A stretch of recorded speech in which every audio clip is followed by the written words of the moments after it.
Okay, so welcome to our podcast. This is a little bit different today because this podcast is a spin-off of our radio show.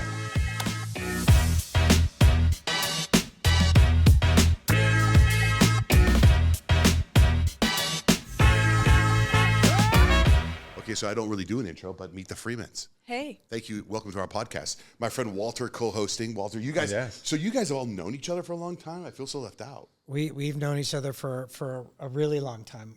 Really long time. We met at that Jerry Roberts. Writing a book. Yeah. It was early in our entrepreneur journey. So we were learning like marketing strategies, and writing a book was one of them that we learned about. And we met him, and I mean, we've seen each other evolve so much. We were brand new. And so you've believed us. You've always been a cheerleader for us. So how many books have you guys written? Well, one was like a self-published style, so like a mini book. Then our first official book, where it was done through a publisher, was called The Argument Hangover, or is called The Argument Hangover. We just got a book deal with Penguin Random House, and so that'll be coming out next. Yeah, we haven't announced the title. Thank you. Thanks. So you guys are marriage therapists, couples therapists? Marriage coaches. Marriage coaches. So what's the difference between a therapist and a coach and that whole deal? Well, first off, coaches can say a lot more than therapists. Therapists have a lot of rules. They can get in trouble, right, with certain things, whereas as coaches, we can say anything we want to someone. So there's a lot more freedom, but it's also just the focus, right? A lot of couples will come to us after trying therapy, and there are some great therapists, by the way. We're not at all trying to discredit that, but they'll say, we sat on the couch and we vented and ended up arguing. Right? We just walked out arguing. We didn't get tools. We didn't get skills. So coaches, if you think about athletics too, right, they're going to challenge you. They're going to tell you what you need to practice, what you need to do differently. So we really equip couples with tools, skills.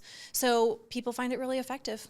We enjoy it. How long, like, what's your credibility? What makes you guys be who you are? Like, why do people want, like a lot of, you say like sports, like athletes, like my sons play basketball. They have coaches, they have trainers, and their trainers also train NBA players. Their trainers also got Division I athletes. You know, like what's the background for you guys? Well, we both have our masters in psychology. Well, that's enough. And then we created an accredited program. So we have a whole curriculum, and it's in the proof, right? It's in the number of couples that we've worked with. Oh, you guys are huge. I've only heard fantastic things about you guys. Yeah, but if you think about going back to when we first met, you know, I remember you're like, we want to be couples coaches. I'm like, yeah. They weren't couples coaches then? They were, but they virtually had no following. It was just a vision. Right. And I'm like, well, that's interesting. You know, you never want to rain on anybody's parade, but fast forward, describe the size of your scope today. Yeah, we're almost at 1 million followers, and I mean, our podcast ranks consistently in the top, and got this great big book deal. Penguin Random House is calling it like one of their lead titles for 2027. So it is interesting though, because if you think about it, just a couple years ago, we had hardly any following. So we had our baby, she's almost 4, but at the time we had a newborn, and we almost lost everything. So we made a couple investments that we weren't very strategic about, and they all failed at once. We literally were down to dollars, and we had this newborn baby, smaller following. And now where we are, I mean, that's the cool thing about life, right? You can never really know what's coming. It's just mind-blowing to see where we're So when you say you guys lost I everything. also have to just give credit, because this guy sitting right here was one of the key players that helped us avoid disaster. Well, how? Well, that's his world, right? Like our world is marriage, but his world is real estate. And he just called me and said, I'm on fire. Yeah, I said and this. We just kind of stepped in, and I said, here's what's going to happen. Here's what's happening. And just kind of helped them through a difficult time, like I would really do for anything. Like financial advice? Well, they were in a real estate transaction that was going bad in a hurry. And, and those have a way of compounding on themselves. But the thing that you guys, you have this message, and you have a very unique way of communicating, and you're all self-taught. So what's really just inspirational to me is how you went from zero, but you just kept at it, and you had a vision, and you never wavered, and then all of a sudden, you know, here you are. So I think for people listening, it's such a great example of just have a vision and stick to it no matter what. So And then how do you do hone that? that. What were the steps? Like, how did you do that? How do you get to 1 million followers? Well, I would say definitely the consistency, right? We were creating content even when it was just a few people watching. So it was a message. It was something we were inspired by. And I think it was the why. And people talk a lot about that, right? Have your why. But for me, I would run through a wall for this. And it really stems from my experience growing up and watching my parents divorce. And I think I just really care about marriages. I care about families staying together, and not just staying together, but thriving. So it's really like this fire that stems from being a child and not having a voice. And now I have a voice, and now I can make a difference and I can impact people. So it's not like a niche that I just am like, well, it's a good idea. It's like, no, this is my purpose. And then obviously we're passionate about marriage because we had such different experiences growing up. And so we just really love being able to have couples understand what they learned growing up, but what they can create. So you're a child of divorce. Are you as well, Aaron? No, my parents are still together, 47 years, so coming up on that 50-year mark. And it's funny because not only are we writing about the challenge that we went through in 2022, how you helped us, but our backgrounds, like our new book coming in a year, is going to have all these stories in it. My parents still together, but there's really no better upbringing. I mean, you can get into trauma and you can have tragedy happen, but you could look at my upbringing, and my parents are Christian. I went to a Christian school, K through 12. My dad quit a corporate job when I was in like 4th grade to teach at our school and be at the sporting events that me and my brother were at, so he was always there. So on the surface, that's like a good childhood. I also never saw my parents argue one time. Didn't mean that they didn't. It was just I didn't see it. And so whenever there was tension with my parents, it was like communication immediately stopped. There was a pause. My dad would be the one walking out of the room. And the next thing I know, that we're just playing in the yard, playing kickball or playing basketball or whatever. So that becomes my emotional home. That becomes what I know in relationships. So when I get, well, there's a longer story. I mean, I'm broken up with most of my adult life, and relationships don't work out, and I get cheated on a few times. So I start to convince myself that I'm not even meant for marriage at all. I meet Jocelyn at the Biltmore LA Fitness. Literally. Love the gym. Love the gym. Wait, that new one? The one. How long you guys been This married? was an older one. And actually our anniversary is in 2 weeks. We'll be married 10 years. Oh wow. So our 10-year Okay, wait. You're not talking anniversary. about the Biltmore LA Fitness, the one that's got the pool on the roof? Is that- So that's Lifetime. Oh, that's the, Lifetime. Right. The earlier one. Right oh, it's on- torn down now. I think. Probably. Okay, It's not I'm with great. So, I met her. We exchanged emails. Wait, walk me through that. Are you that lifting worked. weights? Do you go to her and flirt with her? Like, how does Yeah, that? they had a curl bar rack, and she has a tattoo on her back. So when she went to grab a curl bar, funny enough, and I was like sitting on the ground, and I'm like, oh, I got to go talk to her. But I've always failed trying to approach women, especially at the gym. And then so this time I just was much more authentic. I even got her email. But what'd you say? My name's Aaron, basically. I mean, It was just very authentic. He didn't have like a pickup line, and I think that's what made me talk to him. Was he was, I think, literally just like, "Hey, I'm Aaron. What's your name?" And he was like, He Curl- Oh, I Girls didn't for have the any girls. weights. No, I didn't have not any weights. with him, but I saw him. I mean, I was eyeing him too. okay, wait, what's the tattoo on your back? It's lotus flowers and cherry blossoms. Is it lower back? It's upper back? it's the top quarter. Wow. Yeah, and so. Yeah, he was just sweet, and I loved that he asked for my email address instead of my phone number. It was safer. Smooth. Let me ask you It was this. safer for me. That was the day before asking for Instagram. Yeah, Yeah, Snapchat. way before, yeah. Are you close with your mother? Not in particular. So yeah, going back to that story, it was, what I witness is what I witness. And so we get together, and it's not like any of my history is now magically gone. Right. So she becomes more interested in me quicker than is comfortable. So I actually try to break up with her. Oh, wow. And that was on the phone. And so we actually hung up the phone, and she called right back. This was way before in smartphone. So I had to like flip it open. It's the green screen. But I answered it again, and she said, "You know what? That just doesn't work for me." Like Him that was trying to her break up response to with saying, "I want to break up with you. Let's be friends." Close. How the long you phone. been together at this point? A few months. a It was few pretty months, early on. Yeah. And because I knew it was fear. He wasn't saying, "Hey, I don't think we're aligned in our values or we're just too different."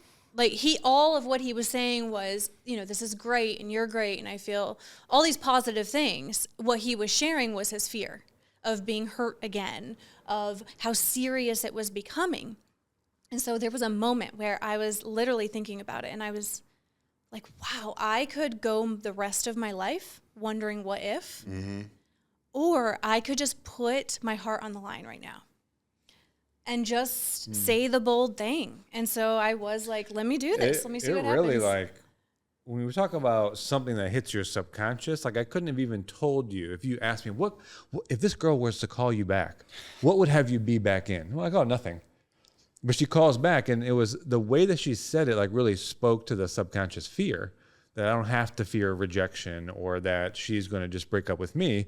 And it spoke right to, it just gave me confidence. Like, well, obviously I'm back into this. Now, fast forward, that's not like all the things I had to work through because I didn't see my parents argue at all. So, you know, we're good for a while. We get a house, but we start to have conflict come up eventually, like all couples do.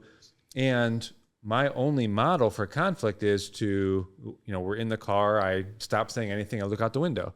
Or we have conflict and I walk out the room just like my dad did, because that has to be better than yelling, screaming, getting aggressive and reacting.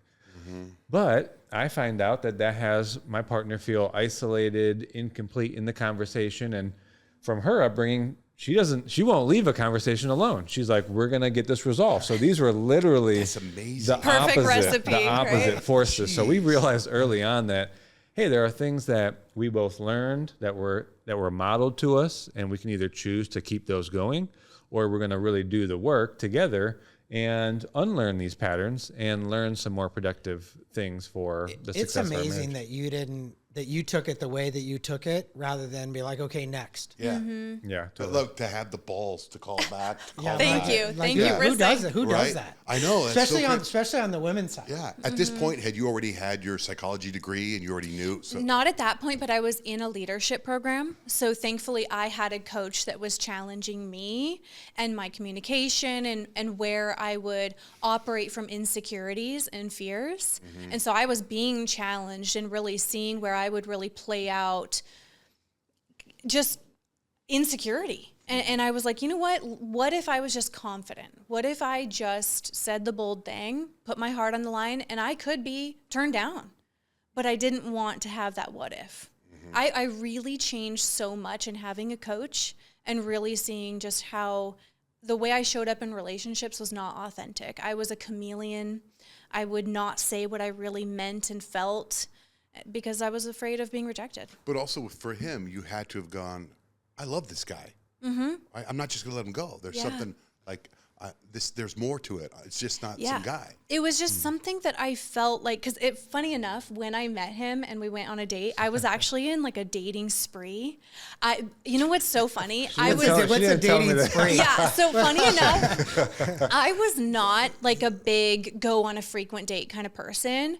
I was a relationship person, but I had gotten broken up with I can't remember, maybe a year before. And I was working on myself. And again, I just really changed my relationship to myself, loved myself. I didn't need a relationship like I did in the past. And so once I felt that, I'm telling you, men were coming like, what is it, moths to a flame?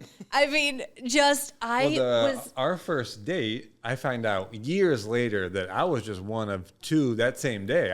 I had the morning slot, and she had dinner already planned with someone else. But it was funny because honestly, my energy changing did attract people. And so but here's the thing, I was always authentic with people. I never ghosted them. I always said, hey, I don't really feel the connection with you. And people said, like, thank you for being honest. But did you say, I got to wrap this up, I got another date in an hour?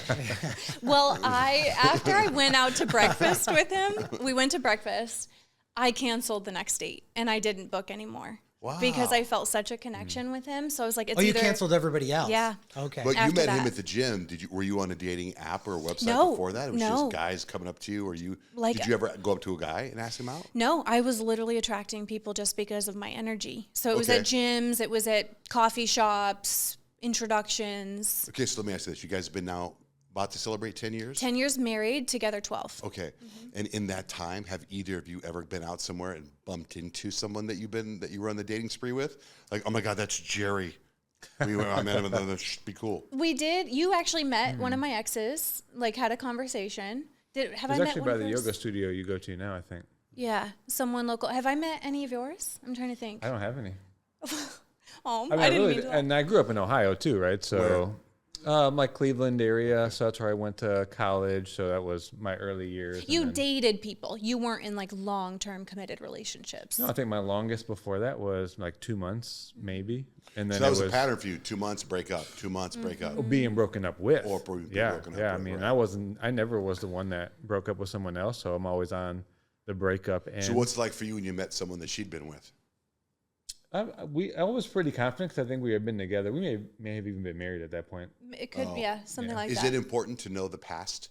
You know Dating, what's funny? intimacy That's a past? good question. I think from my own fear, I don't know if this was intentionally good or just again from fear. I said, I didn't have any history anyway, right? So this is just all for my benefit. I said, let's just erase the past and not talk about the past. Because I didn't even have any partners before her, so there's like literally nothing for me. And yeah, I didn't really necessarily want to know, and I wanted to have a clean slate. And so I told her early on, like, it doesn't matter to me. Before me, you made the decisions you made, and so here we are now making decisions together. So what relevance is the past anyway? Man, that's strong. And We then definitely. how do you go from, because prior to being relationship coaches, you're an engineer. You were in multi-level marketing. No, I correct? was a nurse. Oh, you were a nurse. Okay. Like, how do you go from engineer nurse to, we're gonna be couples coaches? I mean, that's not a straight path. I think people today are making a lot more pivots than was common before, right? I think you probably know people who they went to school for something and then they realized this isn't it for me. So that's the funny thing about college, right? You're supposed to just at 18 figure out what you want to be, and you're kind of picking from a board of like, I guess that. And so I think just from growing up and having experiences and then meeting, it was like discovering our purpose. I have a slightly different answer for that Sure. as well. It was necessity for me to learn relationship skills because I had been such a failure in relationships that I really wanted a marriage to work with her, and I didn't feel confident that I knew. Like if we're playing basketball, if we're doing anything, it's what can I learn? It's clear what I can learn, and then I start to do it, and then I get competent at it, and then that's when you have a lot more confidence to get on the court with people that are higher level. So I didn't know what it took to have a successful marriage. I'm like, let's really seek this out because I want to be confident that if we're going to get married, that we know the tools, we know what we can do to be successful. And it was out of necessity for our own success, then learning those skills and tools and kind of having more of a, if you will, entrepreneurial mentality that we don't have to just work the jobs we went to school for. People were asking us, like, it seems like you guys have communication and conflict resolution skills down. So then we just built that into more of a sharing, and then it was a business, and now it's a brand. I mean, and people really liked the idea of something that wasn't counseling. So when we were talking about, we're learning how to communicate, we're learning how to handle conflict, and they were like, oh, outside of a therapist's office, that was interesting. This was before Instagram was blowing up, and now everyone, is creating content online. Well, and So- especially for men. Yeah. If you tell typically males, like, we're going to take a coaching approach. Think of the sport. Think of running. Think of basketball. You got to coach to get better. That's what we're going to do in this marriage coaching. We're going to give you skills and tools. We're going to hold you accountable. This is going to work. But do you guys coach individuals or always couples? Always couples. So it's not like, or is it ever one at a time? It's always together. We will once in a while just have like an additional session with one of them if we need to really go deeper into something. But we work with the couple because we've had a lot of people ask us, well, could you just work with me? My partner's not open to it. You only get one side of the story. And so one person, I could be working with them and they're telling my partner this and my partner that. And so it's like painting this picture of like, wow, you have kind of a crappy partner. So it's always 2 on 2. It's not like he'll go with the husband and Right. you go with the wife. And, No. and there is, because I've been on the other side of this, okay, and they are clearly next level. And I've been on the believe other it. side. I can see it. Well, I've been on the other side of counseling, where the counselors just never have an opinion about anything. Everything's kind of neutral, and you just kind of sit there and you walk away and nothing happens. Their style as coaches, holy moly. Like if You've you're witnessed out of line, wait, you've witnessed them coach other people? no, Or you- me in my relationships. Oh, Holy wow. moly! So you sat on the couch with in their world. Oh yeah. And did we challenge you? Oh, and it not only challenged, but honest, constructive. Hey, buddy. So are you the problem in that relationship? Does that relationship still exist? It does indirectly, but yes, I was the problem, and she was the problem. I mean, In different ways. yeah, everybody brings in this. But then a you agree little- to disagree, and you're like, maybe this isn't right for us. But to unpack your side and get clarity, and then this needs to happen in order to move forward, is something that I just never got inside therapy. And so you guys have, I don't know how you manifested it, but you've got this amazing skill to get to the heart of the issue while both people are there without putting that other person kind of on the defensive, but doing it in a way to where, hey, that behavior is just not going to be conducive to a relationship that's going to be productive. So What, as far as coaching goes, do you guys ever coach and say, you know what? Maybe you guys shouldn't be together. Maybe this isn't right. We're very honest with people, and we had our first coaching couple. This was early on. They were engaged, had a wedding date, and we said, hey, we do recommend you probably put a pause on this and really work on the issues. This was the first couple. Wow, you gave me Now, goosebumps. today, God because challenged us. yeah, Honestly, Right. if like the first couple, like we were going to do marriage coaching, and the very first couple ever, and we had a friendship with them too. We were at a crossroads. Like, okay, if we're really going to do this, are we going to be honest with what we believe is true? Right. And so I feel like that was God really saying, this is your initiation into this. So what happened with that couple? they actually did put a pause on the wedding, and they worked on themselves and the relationship, then got married, and And it was actually, much better. No, it's not even that simple. I ended up running into him like 4 years later, and he said they pretty much they canceled the wedding. He went on like a year self improvement. He traveled like to different countries. He had this awakening, came back as different people, and then they got engaged and got married again. So when I had met him, he was like, you know what?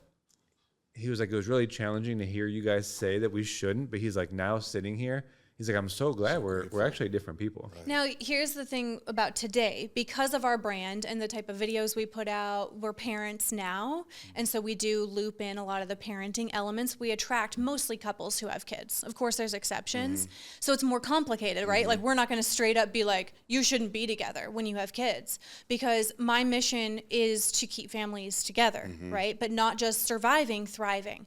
And so rather than being like, hey, this is like probably too hard, you guys should give up, the stakes are too high when you have kids. You're right. There really is an impact. We have this motto: you don't have to end the marriage to end this version of the marriage.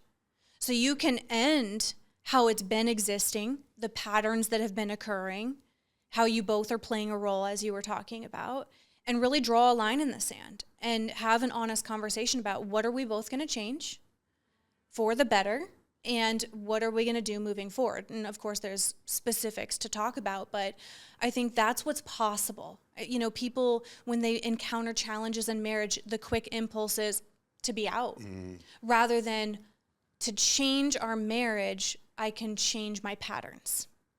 You don't have to change your partner, change your patterns. Yeah, a lot of people kind of draw that line in the sand, and they're like, I'm out. If he ever does this, I'm out. If she ever does this, I'm out. And then you realize, actually, what a strong person you need to be to work through it to make it successful. Well, you need a growth mindset to be married. I think that is the most important thing, is that when you get married to someone, you're with someone who has a growth mindset, who just like they care about their career, and they would be like, oh yeah, of course I would go to continuing education. I'd get a coach, to be better and better in my career. I would do the same thing in the marriage. I think the biggest red flag, if you're like, for anyone listening and they're dating, considering marrying someone, is if they say, oh, I don't believe in that stuff.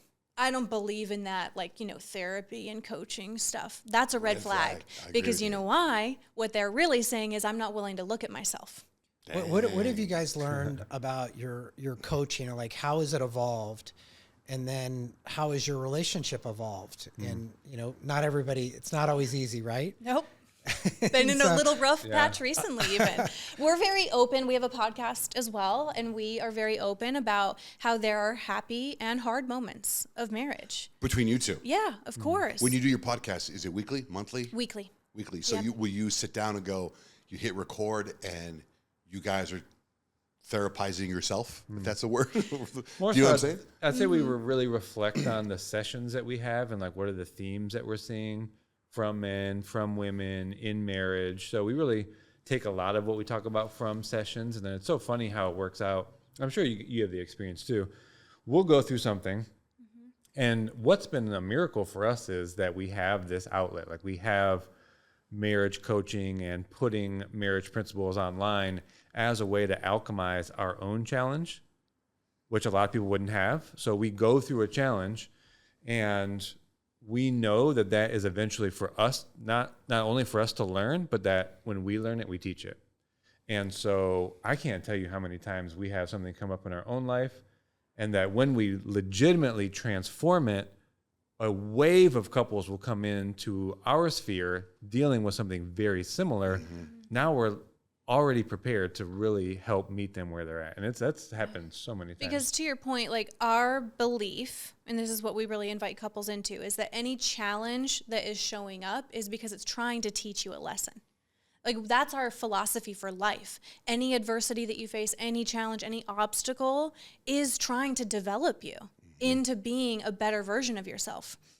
So the same thing in marriage. So we're about to have our 10-year wedding anniversary, and we went through a really traumatic experience with a family member this summer, and it kind of just had a ripple effect to us. Like we were both kind of in fight or flight because it was a pretty intense situation.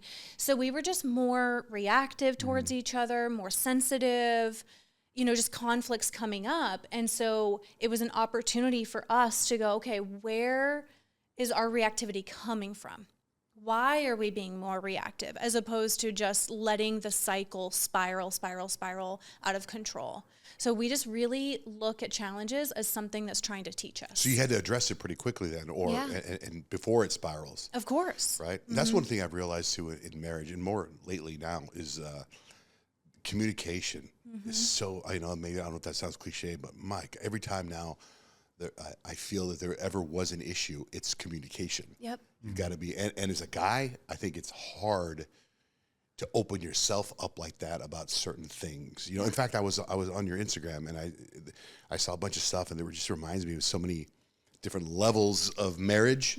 Like, you know, like for right now, I saw something about this, not sexual, but like intimacy, like touching, like I just like the other, like it was last night, like my wife, she was just rubbing my back, and I was like, this feels so good. And it was like this weird, like, I don't know if it's weird, but it was like, yes. Does that make sense? Yeah, like I just felt so at one with her, and I was so grateful that she was rubbing my back. Yeah. You know, and I have this thing now, when you say you're realizing certain things in your life, in your marriage, we've been going through something because we have 3 boys. All 3 boys now are in college. Wow. The youngest, so we're almost empty nesters because the oldest came back to finish online. And I know that she was going through, that was tough for her, right? And it was tough for me too. And a couple things like bothered me. One is that she never really asked me how I was dealing with it, but I was also dealing with it in my own way. So I was also okay that she didn't ask me about it, but I was like, why isn't she asking me about it? Right? There's that. And then there's like, there's just when I come home from work, like I kind of want her to say hi to me. Yeah. Does that make sense? Yeah, you want to be greeted. And it hasn't happened in a while. And I was all saying, you know what? It's because she's caught up in this thing right now with our kids. She's caught up in this. But I might even bring it up today because I still haven't had that conversation where I'm like, hey, I want you to say hi to me when I come home. But I also don't want her to be like 1950s housewife. Oh, honey, you're home. Hi. Does that make sense? Of course. Yeah. And you know, but here's the thing that's powerful about what you're saying is those little seeds, I call them seeds. These little things starting to form, if we don't express them, they grow into weeds. they will start to change the way we see our partners, see our relationship. So then we start to act different. So then that affects how they're feeling in the relationship. And so suddenly you're like, why are we both being weird? And why is this?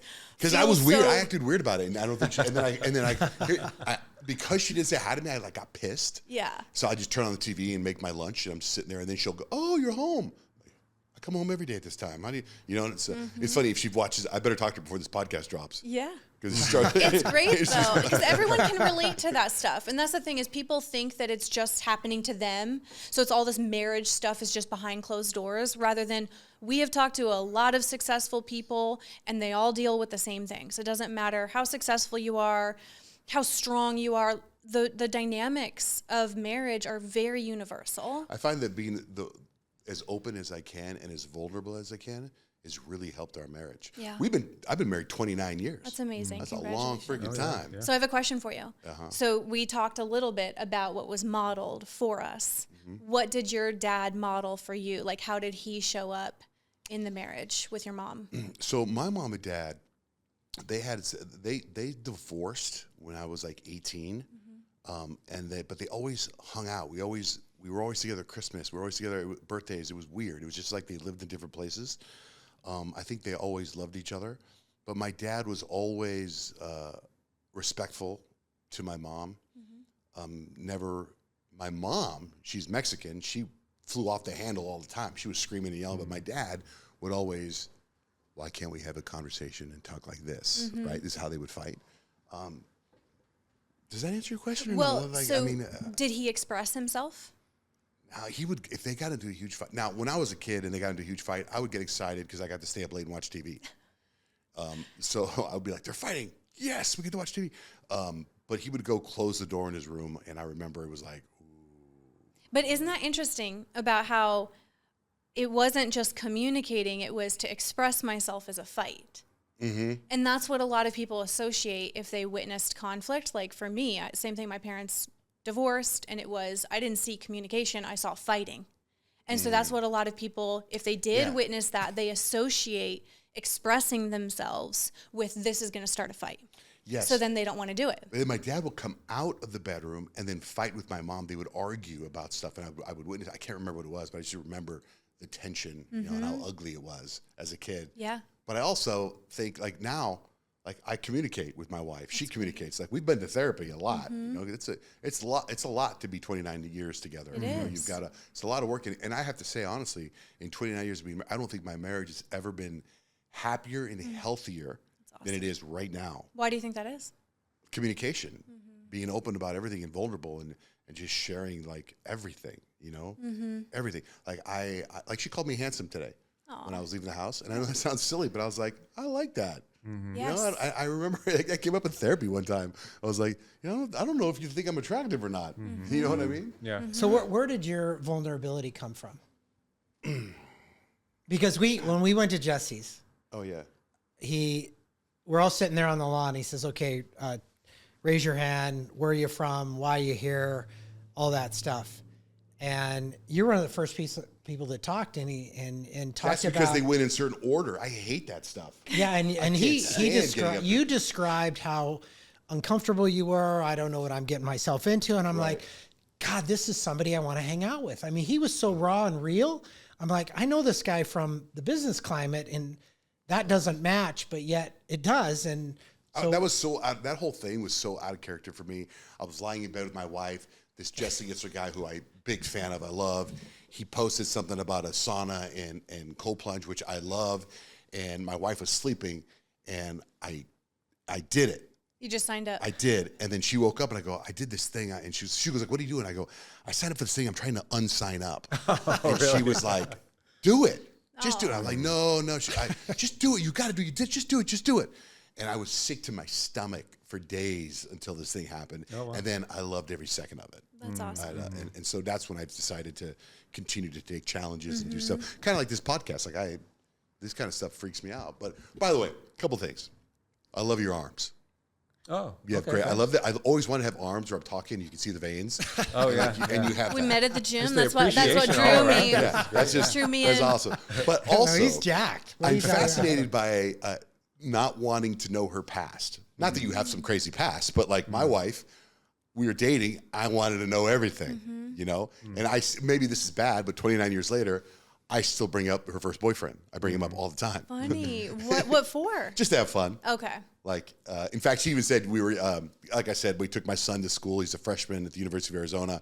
She went there. She was in a sorority. And I was like, because, you know, we went and moved him in. And I'm like, so did your dad, her parents are divorced.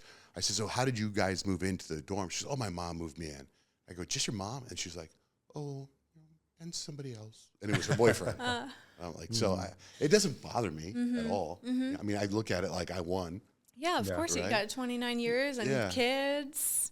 It reminds me of something else you brought up earlier was about the vision, right, that a couple needs to have. But I think we've really learned, especially in our own life, let alone all the couples that we've talked to, is if you're going to be married a long time, and there's a lot of science too, duration is not your main goal. Right. Duration with high satisfaction is your goal. You don't want to just be married under obligation for 50 years. Like that's really no way to live. So with that being said, marriage goes through an evolution. Like you kind of have to remake your marriage every so many years. God, it's so good. That's so good. And that's how we best describe the vision. A vision is a way to conceptualize the collaborative future that you want to create together by saying, hey, we've done what we've done in the past.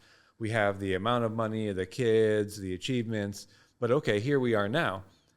What do we want to recreate going forward? And I think that's a part of how you keep that spark, the romance. That's how you see each other differently. Because if you don't do these things, then there's this erosion. Like I can wake up after 10 years, after 20 years, and then there she is again. Oh, the video you guys posted, the roommates video. Yeah. That's a great video. Yeah, thank Roommates versus romantic partners. Romantic partners. Wow, that hit hard because I think being together as long as I've been together, you go through that. For sure. And if you don't stop it, We have kids it's gonna and be a money problem. and business and how do you navigate a couple that is not on the same motivational wavelength in terms of trying to come to a solution? Maybe it's more so on the husband or more so on what do you do to bring along both people? Anything jumped out at you? I mean, I think we always like to first see what they both value, right? Talk about values. And usually they are more aligned than they might think. So the initial thing they're arguing for, like let's say I know you're big on finances, right? So it might be a financial decision that they're trying to make. If they get detached from what they're both saying as their argument and come back to what they value, that's usually the same thing. There are exceptions where people do have different values, but for the most part, that's part of what made them choose to get married was that they're aligned in those values. And then when they get reminded of that, it helps them make the decision. So for example, a couple that we actually know really personally, one partner was just offered a really big promotion. And as they talk about it, because it's enticing, it was a lot of money. It's so enticing. Everyone's, ooh, more money. But when they really looked at what they value, and their kids are still young, so they really want as much time with their kids. They even want to do somewhat of like a hybrid homeschool, a little bit of an outside school, and they want to just raise them very intentionally. They realized that didn't align because it would have had them traveling a lot more, working later nights. And so that's what we always have, like the vision, like you were bringing up, the vision and values. When they really do get connected to that, the answer becomes a lot more clear.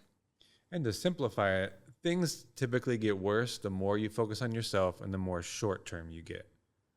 And so then that easily happens when you don't recreate that vision, because the vision expands your time horizon to the medium, the long term, and it incorporates your partner and your family. And it's been more popularized now, but being self-conscious, the more self-conscious you are, the more miserable you'll be. Like the more you focus on the self and the more short term. So like to your question, couples just get too focused on themselves versus the partnership, and they get too focused short term, what they're doing now, what to get done today. What she's not doing. I was going to go there next too, right? And if you don't recreate that, you just leave yourself in a place But where... Aaron, it's just really her. Yeah. I mean, what else are you going to focus on, right? If you don't have that, it's your differences in preferences and perceptions about whatever, where the dishes go, organization, how you hang your clothes, when the dishes are put in the dishwasher, who takes them out. It just, you get down to such mundane things. And you and your partner are always going to have differences in personality and preferences. And so if you don't have something to counteract hyper focusing on that, then that's all you think about. Why can't they be like this? Why can't they be like that? That annoys me. That's just all the minutia of not recreating every maybe 6-7 years, if you're going to do this a long time, what's next? And what is it next for us? And how do we take this out to the medium to long term? Well, we review our vision at least once a year. It's really important because life can change so quickly. And so even to your point, like you're becoming empty nesters, that's a really important time in a marriage, right? The early years of having young kids, like that's a very vulnerable time. There's a lot of evolution when you go from just being the two of you to then having kids.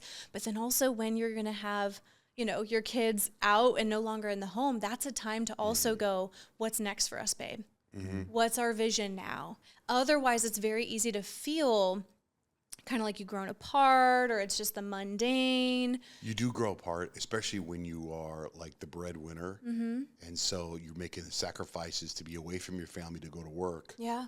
It makes me think you're the couple that was deciding to take the job for money. Yep. Also, you've got to provide, so you've got to work. It takes away a lot, and then you do kind of fall into that roommate situation that I was saying earlier. Yeah. So it's like you're working, you come home, dinner, food, take the kids to school, work back, and then you kind of lose track of the romance between you and your spouse. Yeah. And so you really got to work hard at that, you know, and then like that's kind of where I feel like we're at right now with kids being gone, that we've been fortunate enough to be able to still be romantic with each other. That's great. Right? How did you prioritize your marriage all those years, even while raising kids? Didn't. Really? That's when we probably had to do the therapy part. Like sometimes I'm like, I can't believe she stayed with me and that this happened. Like I'm so blessed. And I thank God every day for my marriage, because I honestly, when I say I thank God every day for my marriage, I truly do that every single morning at 4 a.m. I say out loud the things I'm grateful for, and my marriage is one of them, because it's amazing sometimes when you look at what's happened in your past. I can't believe we got this far. This happened. We drifted apart here, but we came back together. Now we work really, really hard. Yeah. And it's fun too now. You know, like it's fun. Like I love coming home. I love seeing what she's going to wear to bed. I love, not that she wears anything freaky, it's usually a t-shirt, but I love seeing what t-shirt she's going to wear. Yeah. You know, I love that still. Well, I still get passionate about every inch of her body, if that makes sense. I love that you're authentic about seeing a therapist in the journey. And I think for anyone listening, wherever you are in your marriage journey, maybe you're engaged, maybe you're a few years in, decades, is to really reframe that you do have the time. I think people have this focus on career, finances, raising the kids, and they forget that their marriage is the foundation of their family. That when you are connected, everyone else thrives. Like, think about that. You perform better at work when you're connected. If you're arguing at home or disconnected, you know you're not thinking as clearly. You're not as confident. You're maybe even thinking about that argument, and then you're anxious to go home, right? So if you two focus on your connection, even in little ways, every single day, every week, everything else is easier. And your kids benefit. Like, that's what a lot of our research focuses on now, especially as we get ready for our next book, is how much a strong marriage benefits kids. I believe that. I'm so happy with how my 3 boys at this point have turned out. That's awesome. And I think it's because they've seen their dad love their mom love their dad. We do family trips, we hold hands, we do all kinds of stuff. And that's one of the things I'm proud of the most of those three kids. And it's mostly all her, because I was at work all day. So you both saw your parents get divorced, right? You said yours and hers divorced? Yes. Her parents got a very, very ugly divorce. My parents turned key, and they still hung out all the time. Yeah. So they even got back together. What's cool is you guys have both now been cycle breakers. Oh, yeah, right. Like, I don't know if you've ever recognized that about yourselves. Like, you broke a cycle. Your kids don't, like, it ended with you. Right. Yeah, they're already, so the youngest is 19. So, I mean, if you go by when they're, right, boom, high five. Now we can break up. No, that would actually just be another cliche, right? Is break up when the kids go off to school. Right. Because that's what a lot of people do, is say, oh, let's just tough it out. Let's wait till they move out. And it's like, number one, the kids knew all along. Kids are so smart. They know if you're arguing, if you're disconnected. So yes, it benefited them to a degree, but they were picking up on it. And did they get the example of love? Did they get the example of partnership? And for the ones that didn't pick it up, then they feel like it was a sham. Like, oh, literally, you got divorced a few months after I went to college. So what, you just stayed together out of obligation for me? And then they internalize some of that too, right? So there's no win either way. So you guys were hiding stuff just until I went off to college, and then it's like this shock. It's like, oh. Do you guys have workshops? It's like big old thing. Like I think it'd be fun to go to We do an in-person workshop. We have one in October. Yeah, we've done over 50 in-person events. In person, like how many people go to a workshop? Lately, we've been maxing it at about 44 couples. So about 88 people in the room, Holy smokes. 44 couples. Because we could go bigger. We have usually a wait list of people saying, can I please get in? But we really like to make sure that we're available to talk to every single couple if they want the interaction. Wow. It's incredible. Been there, done that. Wow. So the one you have in October, where is it? Can people sign up? Or you have to wait it's in Chandler, Arizona. There's a few seats left. It's called The Couples Workshop. So if they went to our website, meet Where the do Freemans. you do it? A Marriott in Chandler. Okay. Yeah, it's really nice because it's right near 2 freeways, so it's easy to get to. Is it just you two? Let me talk the business side. Do you have people that handle your social media? Do you have people that, or is it just we you have two? an assistant. We have a PR team. Book agent. Yeah, book agent. But let's go. But hold on a second. That stuff's pretty new. Yeah. Just the last couple of years. That stuff is pretty new. And it just used to be us. And okay, but when you get to your social, do you guys say, let's do a video on this? And you set up the camera and you're doing it all yourself, and then are you editing it on your computer and your phone on CapCut? Like, who's doing what? Podcast stuff, we have an editor because those are long, and we do video, and we don't want to do like long video editing. And but social media, we still film it. We come up with the scripts ourselves. We film it and then edit it because I honestly am so fast at it now that if it would take me the same amount of time to upload the files and send them. So you're editing it on a laptop? Just your phone. Yeah, social media videos, it's a little bit easier. It's also more than that for you. It's a place of her expression. That's her creativity. Oh, I think what you guys post is fantastic. Thank and you. It's so well done. Thank you. And so is there anything that's gone viral? Is that one of the things that... Incredibly viral. I mean, several posts. I would say a few messages really strike a chord. One, you actually mentioned around intimacy. We did a scene where I actually reject his attempt to be intimate. This was a recent one. What does that do to the guy when he makes it? I know. Yes. I'm sorry. I'm Was sidetracked. he showing his arms when you did that? Well, in my the video. hand, you see her sleeping, you see my hand come over the top. And so I'm going to sleep and I'm like, not tonight, hon, right? So the typical, like every couple has experienced that. Right. But so let's talk about that video, but also in therapy, what does that do to the guy when he gets rejected? Oh, I mean, rejection hurts, So right? should you not reject, or what do you do? What we would say instead, right, is talk about intimacy. So rather than just kind of being like attempting and then rejecting and then you're both silent and you're both kind of, you both know it's causing friction and pain, is to openly talk about intimacy. To whether you want to pick it on a weekly basis or some period of time where you're checking in, and it can be as casual as like, hey babe, how are you feeling about our connection? Talk about emotional intimacy and physical intimacy, making it not feel like this serious, heavy conversation. We openly talk about, are you enjoying our intimacy? Like, let's talk about it. We don't make it feel like a scary topic to discuss. So, but is it ever one person who wants it more than the other person? And then is that like a, whoa, hey, settle down? Yeah, I think that because a lot of people focus on frequency, and in particular, men tend to have what's called spontaneous desire, right? There's 2 desire types. So men could be intimate probably as often as every day, potentially, right? Whereas women are responsive desire. And this is so important that couples really learn this, because I think it's really important for men to learn about how women operate. Why don't we just, like, we're not going to sit on the couch and just suddenly be like, man, I'm turned on, I'm ready to go. Yeah, that's so tough. That's not how women operate, right? And so that's why gay guys have it so great. Okay.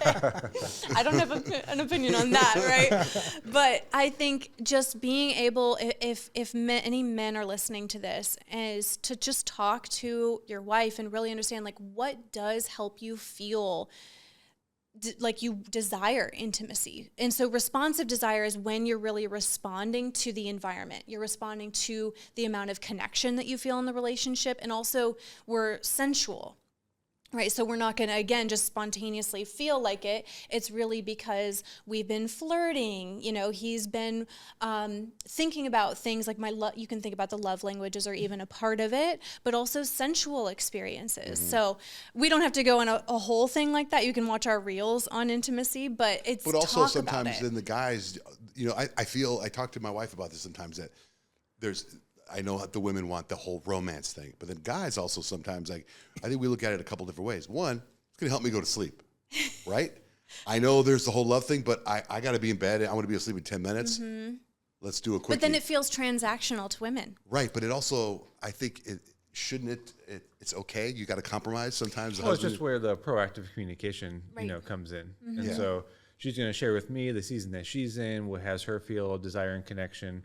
We'll both do that. And not like it's a negotiation, but it's an understanding that there's mutual care and mutual desire to meet those needs. So without that conversation, without that understanding, then that's probably what breeds dysfunction and resentment. And Yeah, because and you're all not those things. connected. It can be like what you're talking about, as long as it's communicated in a way that everybody knows where everybody is. Right. That's where the quickie comes from for the guys. The quickie. Right. And I think there was so many comments, like so many unbelievable opposite ends comments on these videos. On the intimacy video? Oh my gosh. Yeah, I right? can't even tell you. I'm going to go look. Some are like Yeah. scary. I have to even hide them. Literally, I've had to hide some because I'm like, That's this not is the so point. toxic. Yeah. Oh, you That's mean not like the point. angry? Or No, just no, very no, unhealthy. I'm just saying it's just Yeah. unhealthy perspectives that I wouldn't even want people to read. You know, Oh, where wow. it's I mean, I only do that for the far extreme Right. Oh, sure, I get perspectives. that. Yeah. And but there's this idea in between that men need something and women need it a different way, and there's got to be an accommodation. But like literally, what's missing in the whole thing is like, have you even said that to your partner? Right? It's kind of like what we said in the beginning. I tried to break up with her, and it's like, oh well, F you, then I'm out, and you just act like you've had this shield up the whole time. That's how I can see most of these comments about these posts are the same way. It's like, oh, if you're not going to meet my need, then like, F you, Right. I'll go find someone else. Right. And it's like, but you're not going to look at how you're communicating about this, how vulnerable you've been, sharing how this season is different for you. And so even with all that said, it's so, I can't go to her and say, here's what I need, regardless of how I've treated her for the last week. If I've been rude and diminishing Or distant. and went from 0 to 60 on harsh comments like the whole week, and now I'm like, it's time for your duty. It's like, what kind of relationship are we Right. talking No, about you're here? right. You're right. You're 100%. But I can't see you doing that. though. No, No, exactly. well, so it just comes down I to like the, how what you said. It's time for your duty. Like you're well, obligated. that's what some of the some men comments that we've comment. gotten. But Literally. how many people actually like that's my right? Oh, that is a quite perspective a that few. some people hold, and they're Yeah. not our followers. They're not the people that follow us. Yeah. So that's a post that's gone viral.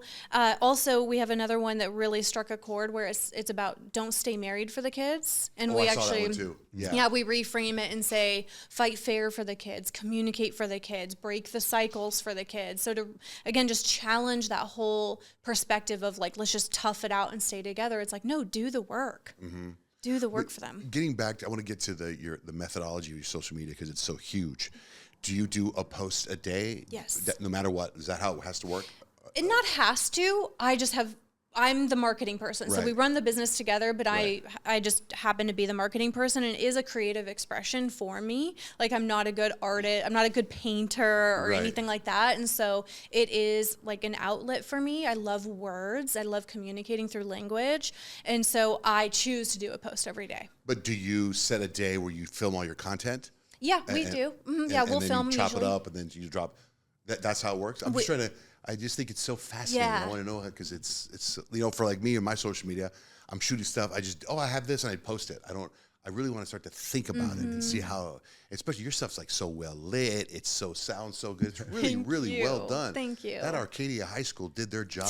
It wasn't them. Yeah, but I'll hold say on I a loved second. I mean, Arcadia, those but it wasn't Titans. them. But it's interesting where you were Mm-hmm. when you started. You weren't like we tend to see this, the Freemans, million followers, polished content, like well thought out, Yep. and we're blown away. Yep. But I think people need to also understand where you started with Jerry Roberts and that book thing, and then just kind of nickel and diamond your vision. Oh yeah. And you stayed committed to it. I remember it. You guys were, woo, we have 10,000 followers. Yeah. And it was years. Yes. Oh, so many years. Years. Oh, I mean, it just is consistency. And I'm a big person of, I observe what's landing, what's resonating. And then I just keep doing that and keep kind of refining it. So I'm just a big observational person. There's a lot of things I see on social media, I think, where things are overproduced. And it's like, it's not good. Like, your stuff is perfect. It's really, really We're in our well- pajamas sometimes, Yeah, because we want it to be real. Like, this is what couples experience behind closed doors at home. They're in their pajamas, or we just make it like real life. So you do a post a day, and what about stories? Is that I do one a day. We just don't have the time to like do a ton of. Oh, let so me you show would do my more, whole life. but you just do one a day. Yeah, and I mean, I don't know why.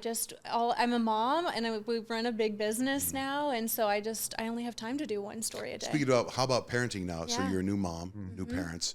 How do you deal with that as far as like, you're with the baby? No, you're with the baby. Like, how do you, Yeah. oh, she's doing too much. I'm not doing enough. Is that a problem in a relationship as well? Well, it's changed because her first year of life, so she's almost 4 now. Her first year of life, we had a nanny at the house with us. So that was really nice because we would just work a little bit, and then I'd be with her and we'd be with her. And so it was very much like working and being with her. And then eventually, felt like she was ready for an external environment. And so we really try to consolidate our work hours. I think the older she gets, the more time we want with her. It's like, oh my gosh, she's growing so fast. And so our goal even next year is like, let's shorten our work days even more. That's our goal. And we came up with, talking about vision, our new vision. So he just turned 40.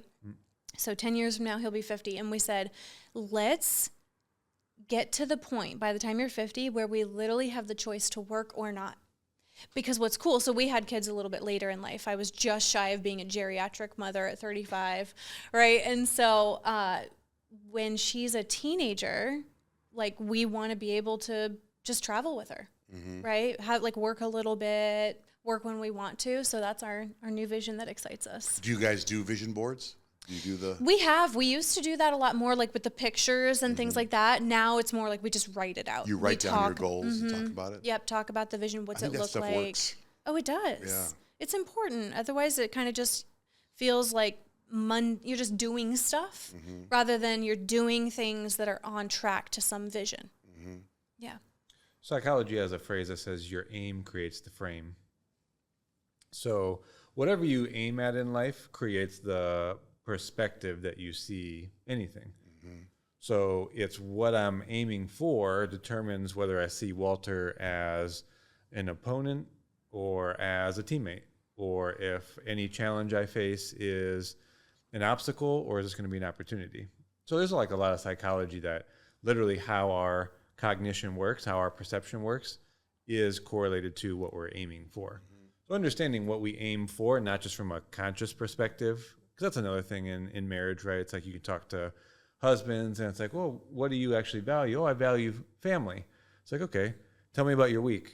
Well, I work 80 hours a week and I'm on my phone when I'm at home. It's like, you're not valuing family. It's like you're providing, probably, yes, but you might value status and you might value your network a lot more than actual time with your family, right? So our top level idea of what we value is not the real subconscious value, because that drives all of your action and it creates how you perceive any object or any person in your life. Is this moving me towards or away the thing I actually want?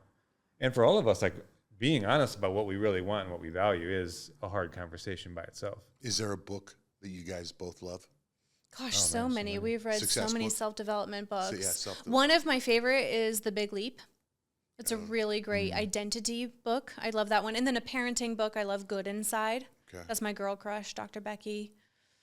What would you say is one of your favorites recently? I mean, personally, in this thread, like I do love Jordan Peterson. Some of his books are dense, though. So you got to get you got to find the right one for what you're trying to get. But I've learned a lot from him and psychology, and that's kind of where your aim creates the frame. What about as far as in your field? Like, do you guys believe in Gottman's, John Gottman stuff? Oh yeah, we love the Gottmans. I mean, obviously they're like the godparents in this industry, so we completely respect. We refer to their content in our last book. We refer to them and talk about them, so we absolutely love them. In the marriage space, what's kind of cool is like we're one of the biggest, which is kind of surreal, and people come to our workshops, and this blew me away. Like I would have never anticipated. They say like, I think of you on the level of the Gottmans, and that's great.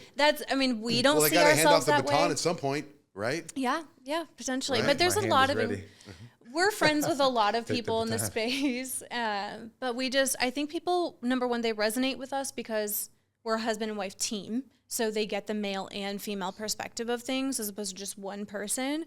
And we're just very real. We don't try to be like, oh, we're perfect. Some accounts they're just more like content creators.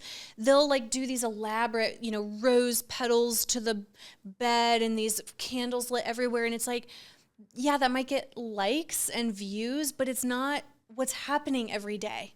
That's not what real life looks like. So people appreciate that we talk about what does staying connected look like when you're busy, when you're in the trenches of parenting. And so I think people appreciate that it's realistic, authentic, and that we also challenge people too, especially in our podcast. Like we'll definitely challenge people on there. I mean, there's not a lot of couples. I don't even suggest running a business with your partner to everyone. It's hard. It's not an easy thing to do. And there's just not a lot of people that love marriage coaching as much as we do. I mean, what couple can you find wants to dedicate their life to marriage skills and tools and doing that together and being around each other 24/7 and be parents? Like we literally, like you couldn't be around your partner more than we're around each other. So can you go away and decompress? Can you go on vacation together and let it go? Or are you working on it all the time? No, we intentionally, like our anniversary trip, we're doing a bucket list trip. We're going to Banff, Canada. Have you ever been? I have not. My father's been many times. It's just like, oh, it looks amazing. Look it up, right? We're staying at a castle on the base of a mountain. And so we even were talking about it. We're big on talking about expectations ahead of time, any trip, family trips. And so we said, hey, let's really like make sure we're not working. We're not. She did set the expectation but we are going to get a photographer for one day. We got to shoot some photos. And yeah, sure. She said about 5 times a day we're going to take a photo. I didn't say 5. So, but that's a part of the proactive communication too, right? We could say and have the unexpressed expectation that we're just going to leave it all and we're going to go, have fun. But you're also content creators too. So Yeah. when you're there, you're I think it's important to show that side of that as well, to grab some snippets. Wait, let me ask you. I'm sorry. I'm asking all these questions on like, how do you deal with the relationship? Like, say she wants to go girls' night out, and she wants you to come, or couples baby showers, and like, are you both in on doing everything together, or it's like, no, you go out with your girlfriends, I'll stay home? Oh, we definitely do things apart. I mean, this week is one of my best friend's birthday, so I'm going to do a whole spa day. He meets with guys at least once a month. He's got this guys group Of friends or therapy things? No, it's kind of like some of the groups you guys have been in. I have a small men's group of 8 guys. I have relationships with all of them, some friends, some were kind of in the network, but they all live in Gilbert, and so we get together once a month. So you make it important to have guy night out and girl night outs. Oh yeah, absolutely. And we even just recently talked about, hey, let's each find in the next year a conference or retreat that we each want to go to. That's an individual thing. So, I mean, at time apart, definitely. Where he would go somewhere by Yes. himself, and you go, oh, wow. Yeah, I think those times apart. we're in like a very particular book writing phase, but like next year, we're obviously going to be promoting this new book, but it's also, as we look for our vision and the season that we've been in, we've both been saying it is that season for me to find a men's group to be a member of and go to events, many of which, Walter have been passing to me that you might be a part of too. Jocelyn wants to find a great group of women's collective to be a part of and go to events. And so I think 2026, as much as we'll be promoting this new book, we're going to be through this writing phase. And like probably take more personal time. Again, because it's the season we came out of, and what we feel this new season is calling us into is for me to get more time with men, do a little bit more on my own, and similar for her. How do you guys handle like each other when it comes to birthdays? Like, does she want big presents and big dinner, or are you low key? How's that work? Depends on the birthday. I just had my 40th. Was that a big one? It was, yeah. It was a surprise. I And planned it a was in trip. California. We had some other couples that went with us. I went all out, so he didn't know the location or what we were doing, and I rented a crazy cool cliffside mansion for us and 8 other friends. I hired a chef. We went on a boat. Wow. I That really, was I great. spoiled, Oh, you like right? that stuff? You For the 40th, yeah, I loved it. Okay. Yeah. And then Maybe not every birthday. Right, yeah, we're I not like big to- on every. I like to have some buy-in Yeah. on some of the things. Yeah. But And the what big about for milestone. you? Like, is your love language acts of service? Is it gifts? I definitely acts of service makes a big difference. I do love gifts. I would need to retake the test now to see what makes a difference. I think it is for me. What makes me really feel connected is just little check-ins, little emotional check-ins. But I am looking forward to our 10-year wedding anniversary, which we're also going all out for. We have talked about my 40th, which will be in 2027, making that a big trip. So we like to this is a focus on the good- big milestones. There's a good point here, though, too, for the listeners. We're all not just like one fixed human being, right? It's like you go through experiences, you have challenges, you learn, you become a different person. Your partner's doing the same thing, so you're having to remake really who each other are. And I think you need to, if you don't recognize that, then you live into this fantasy that you're with the same person. It becomes boring. But you got to recognize that there's growth happening over there for that person. So even with love languages, I had a traumatic birth experience, and so my physical touch love language is literally the lowest it could possibly be, to the point like I didn't even like to be touched. So I could say that my love language is definitely not physical touch, or even someone else that says it's middle of the road. Try not touching your partner for a year and see if physical touch doesn't become an important thing for them. I was going to say, I think those can change too. Totally, right? 100%. Like, so would you say you're not the type of person that's going to hold hands in a movie? Not in the past, but when I know it's important to my partner and physical affection is important to a relationship, it's like I need to intentionally go beyond what I think. Because you know what's important to her, so you have to compromise. And also even just if you think about it, sometimes talking about coming home and greeting your partner, like try this the next time you see your wife this evening.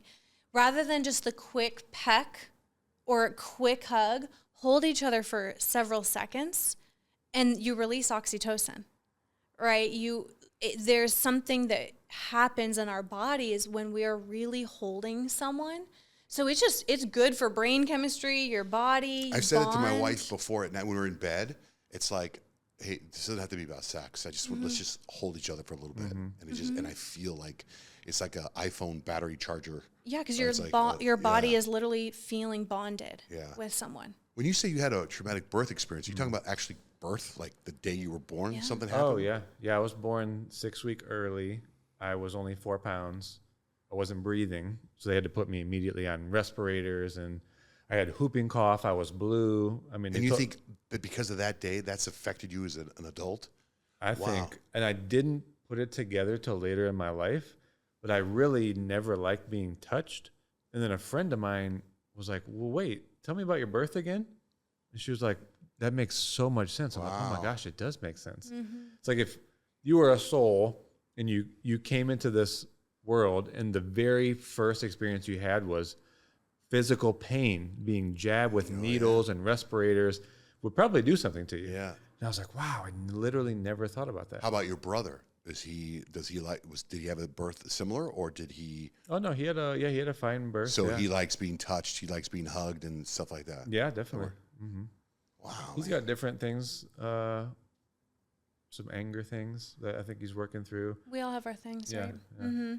yeah. So you do the couples workshop. What else? What other tools do people have available to access the Freeman magic? I mean, everything ranging from, we have 30-day couples challenges, which we're at probably 45,000 couples now have done that. No kidding. Surprising to me sometimes. We have online guides. We have online web classes. There's a wait list for working with us privately, but that's available. So we try to have, like, we meet people where they're at different levels, right? Whether they just want something simple. So And you're doing private coaching.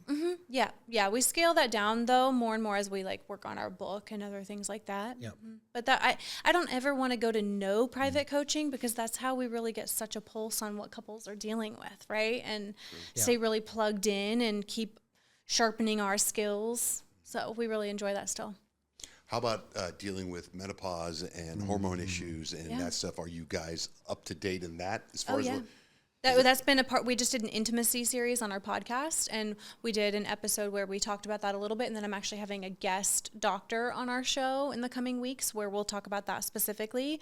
And I just had my hormones tested, so I wanted to just really learn, even before perimenopause officially, begins and go through that stage. So I'm huge on, like, starting to talk to both men and women, understanding how their hormones changing are impacting them. And again, that's part of the open communication, is we are aging. So let's make sure we're learning about it, talking about it. And that's a tough thing to go through when you're going through that both husband and yeah. wife with the hormones, because they don't really happen at the same time. And then, the crying. Yes, yeah, we can be hormonal for sure. That's about me. Oh, I'm you're just the kidding. one crying. I'm just kidding. Yeah, we want to talk about all of that, great. right? All the things that people really deal with, including when they become empty nesters and all the How about real infidelity?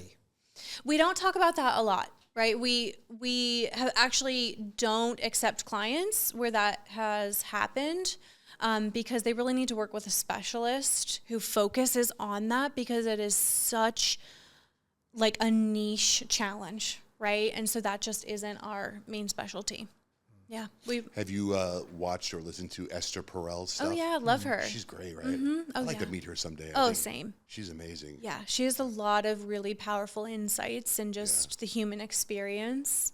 Yeah, there's so many amazing people out there. There are. Funny enough, speaking of listening to things, this is a full circle moment, because I listened to you in high school, in the car, driving, listened to my music, Johnjay. So this is pretty cool now, a couple decades later. Well, thank you. Yeah, There we go. way to be consistent. Yeah, it speaks to your consistency too. And now here you are, a listener of mine, and now I'm taking all this stuff you guys said and go tell my wife when I get home.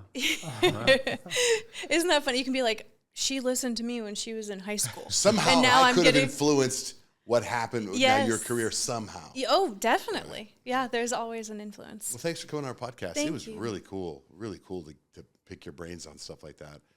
It's like to think about it, because we were talking to them about relationships, but also I was fascinated by the social media part of it. Yeah. I mean, you guys are amazing. Good luck to you guys. Thank you so much. And I mean, you're consistent. You've been doing this in a long time. That's what it's all about, right? Is like not expecting instant success, really being consistent over a long period of time. I just signed for 5 more years with iHeart. Did you? Yeah, and it's actually because of him. Isn't that weird? What do you mean? Tell us more. He invited me to a party that I would have never gone to in a million years. And in fact, my wife, this is another one of those things, my wife's like, "Where are you going?" I go, "Walter invited me to this thing." And she's like, "Why'd you say yes?" Because I normally would never go to. And I went because of him, and I met a person there who was a lawyer, and I had just had a contract put in front of me, and my lawyer had passed away a year or so before, and I talked to this person that was at the party, and they said they'd handle it for me, and they put together the best deal I've ever had. Oh, wow. Amazing. Congratulations. That is so funny, I think. And there's even more. He's like that. Walter's just such a champion for Right? people. I He's know. like, I'm trying to look for how I can help everyone. And So you're then amazing. this guy training to run a 100-mile race. What the hell's wrong with you? And then did it. Didn't something happen? My wife said like you didn't make something happen. That you got hurt or something or No, missed the cutoff at the halfway point. So you ran 50 miles, and they're like, "Hey, sorry." Yeah, no, you can't continue. You don't make the cutoff, you don't continue. But How you went sore for were you? it. Were you sore after 50 miles? No. You're incredible. I know he is. incredible. Yeah. Well, I Well, didn't get thank to you talk. for putting this together too. Yeah. No, this is where these guys are next level Yeah, you are. in every way. So I really encourage anybody that's listening to this to reach out, follow them, and what is it? Meet the Freemans on Instagram? Yeah, Meet the Freemans, and that's also our website URL. Oh, good. And so we can't announce the official title of our book yet because we're going to do a really fun, cool, special announcement thing. But be on the lookout for that. We'll have to come back when we're. My stories right now. Hey, yeah.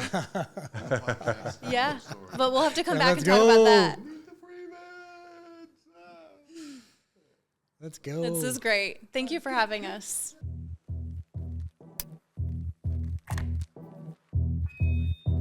Okay, so welcome to our podcast. This is a little bit different today because this podcast is a spin-off of our radio show.